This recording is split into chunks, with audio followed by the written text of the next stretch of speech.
പലരും ചിന്തിക്കാറുണ്ട്, ജീവിതകാലം മുഴുവൻ പ്രീമിയം അടയ്ക്കാതെ ചുരുങ്ങിയ കാലം കൊണ്ട് ഭാവി സുരക്ഷിതമാക്കാൻ എന്തെങ്കിലും വഴിയുണ്ടോ എന്ന്. അതിനുള്ള ഉത്തരമാണ് ഈ പ്ലാൻ. വെറും 7 വർഷം മാത്രം പണം അടയ്ക്കുക. അടുത്ത 25 വർഷത്തേന് ഗ്യാരണ്ടീഡ് പെൻഷൻ നേടുക. ഇതോടൊപ്പം 25ാമത്തെ വർഷം ആകർഷകമായ ഒരു മെച്യൂരിറ്റി തുകയും നിങ്ങളെ തേടിയെത്തുന്നു.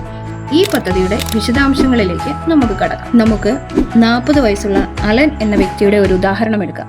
അലൻ തന്റെയും കുടുംബത്തിന്റെയും ഭാവി സുരക്ഷിതമാക്കാൻ തിരഞ്ഞെടുക്കുന്നത് വളരെ സ്മാർട്ടായ ഒരു വഴിയാണ്.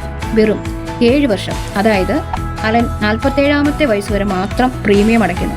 അതിനുശേഷം അലൻ തീരുമാനിക്കുന്നു തനിക്ക് 50 വയസ്സ് തികയുമ്പോൾ മുതൽ പെൻഷൻ ലഭിച്ചു തുടങ്ങണമെന്ന്.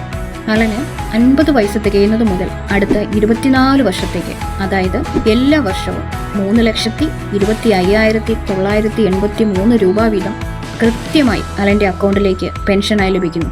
വലിയൊരു മെച്യൂരിറ്റി തുക. പെൻഷൻ കാലാവധി കഴിയുമ്പോൾ, അതായത് അലന് വെറും 65 വയസ്സ് മാത്രം പ്രായമുള്ളപ്പോൾ 41 ലക്ഷത്തിലധികം രൂപ ഒരുമിച്ച് അലന്റെ കൈകളിൽ കിട്ടുന്നു. ഇവിടെയാണ് ഈ പ്ലാനിന്റെ മാസ് പ്ലാൻ. അലന് 65ാമത്തെ വയസ്സിൽ കിട്ടുന്ന 41 ലക്ഷത്തിൽ നിന്ന് അലന് ആവശ്യമുള്ള തുക എടുത്ത ശേഷം ബാക്കി തുക വീണ്ടും ഒരു ആനുവൽറ്റി പെൻഷനായി നിക്ഷേപിക്കാം. അതിലൂടെയോ തന്റെ വിശ്രമ ജീവിതകാലം മുഴുവൻ വീണ്ടും ഒരു പെൻഷൻ തുക ഉറപ്പാക്കാനും അലന് സാധിക്കും. ഇനി ഇതിലെല്ലാം അപ്പുറം അലന്റെ കുടുംബത്തിന്റെ ഭദ്രതയ്ക്കായി 50 വയസ്സ് വരെ 55 ലക്ഷം രൂപയുടെ വൻപിച്ചൊരു ഇൻഷുറൻസ് കവറേജ് നൽകുന്നുണ്ട്. ചുരുക്കത്തിൽ വെറും 7 വർഷത്തെ കൃത്യമായ പ്ലാനിങ്ങിലൂടെ സ്വന്തം വാർദ്ധക്യകാലവും കുടുംബത്തിന്റെ ഭാവിയും ഒരുപോലെ ശോഭനമാക്കാൻ അലന് സാധിച്ചു. അലനെ പോലെ സ്മാർട്ടായി ചിന്തിക്കാൻ നിങ്ങളും തയ്യാറല്ലേ?